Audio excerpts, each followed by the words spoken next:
bounce. The next thing to consider is the weight and grounding of your puppet character. We always have to imagine that the puppet has 2 feet on the ground, so he can't just float around, he can't just move loosely, can't have any of this. Every movement's got to be precise, and there's always got to be weight and footsteps, so every step has to be shown. The character should always plant himself and be quite sturdy. So again, we don't have any of this or this. He walks around and he stops. You know, planted on the ground, his feet are on the ground, nice and sturdy and very still. There's not any of this, and we don't have any of this. Nice and sturdy, and he stops. See? And he stops, and his feet are on the ground, and he's not moving unless he needs to. When he's still, there can't be any drifting down as your arm starts to get tired.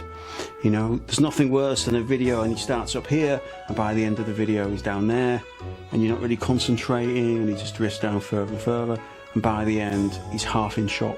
So we've got to find our position, lock in, and that's our ground, and we're going to stay here for the duration of the video. Also, we need to watch that we're not leaning to one side, which can happen without realizing, especially in a long scene, that slowly over time a lean is starting to creep in and you're performing like this. So always be correcting yourself in the monitor. Again, we want to be in a clear, precise standing position, and we're going to stay there, and even the slightest wobble looks like the puppet's drunk, or he's standing in the Leaning Tower of Pizza. No getting drunk, okay? You also need to consider the puppet's proportions. How big are his legs exactly? Because that will impact how he walks. Because if he's got little legs, it's going to be tiny steps. We want kind of a nice size step for his build, don't we? Again, big steps probably don't work either. So really think about what's the right walk and weight for the puppet so it looks believable, really. And the only way you can really show these steps is by doing little bounces from side to side. You can even use the arms as well to add a little bit of believability to it, but just practice doing little steps. And again, walking from side to side of the frame is a good way of working on your steps. We can do a hurried one,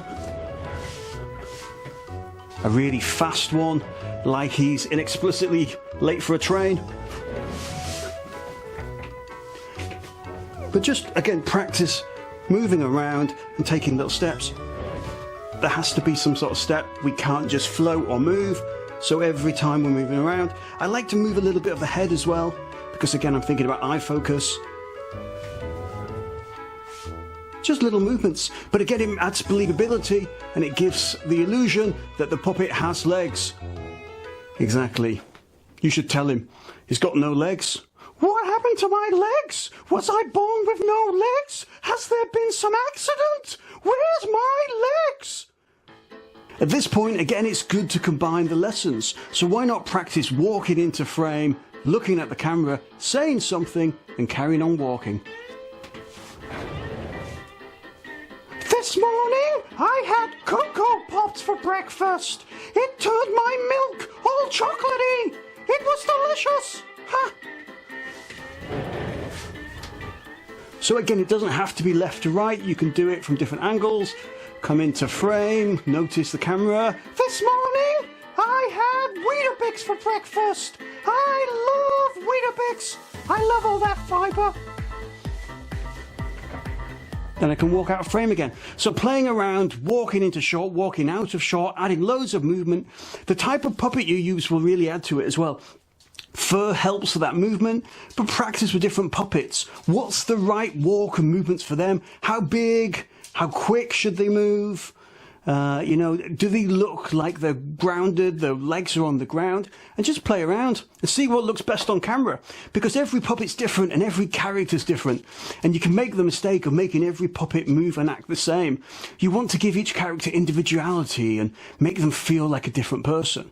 As human beings, we all walk differently, we all move differently. So think about that when you're creating your characters to make them all unique and special. I am special! Of course you are. Of course you are. A really important thing to consider as well is always keeping your puppet moving. Always keep the character in some sort of motion, because at any point if you stop moving him and he does nothing, it looks like the puppet's dead and he's just died, or he's frozen like a statue. You also want to be aware of the puppet breathing. So at any point, again, where it's still, you can take breaths and take little looks and again breathe, little breaths, that sort of thing. Because a breath is really important and it adds an extra layer to the illusion. So if you've moved quickly a lot, the puppet can be out of breath perhaps, so needs to catch his breath after he's moved really quickly. If he's going to shout or sing, he might take a breath first and stop and just catch his breath afterwards. So do think about breathing. At any point where you feel like you're out of breath or you need to catch your breath before you speak, try and get the puppet to do the same thing. I'm a fan of those little shoulder movements. You know, as an adult, before we sometimes say something or sing, we take a little breath inwards. I try and do that as well.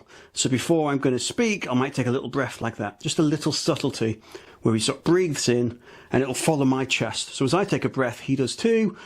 Here we go!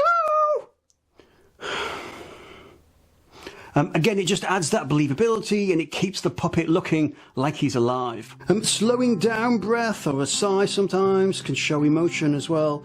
So just be aware there's lots of little tricks that sometimes if I'm again feeling a bit sad,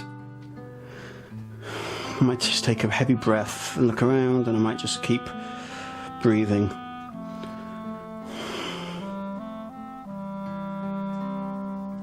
See, there's a lot of little tricks, isn't there? Little tricks, little techniques that you can use to add believability and create the illusion that your puppet is alive. I am alive! Of course you are. Of course you're alive.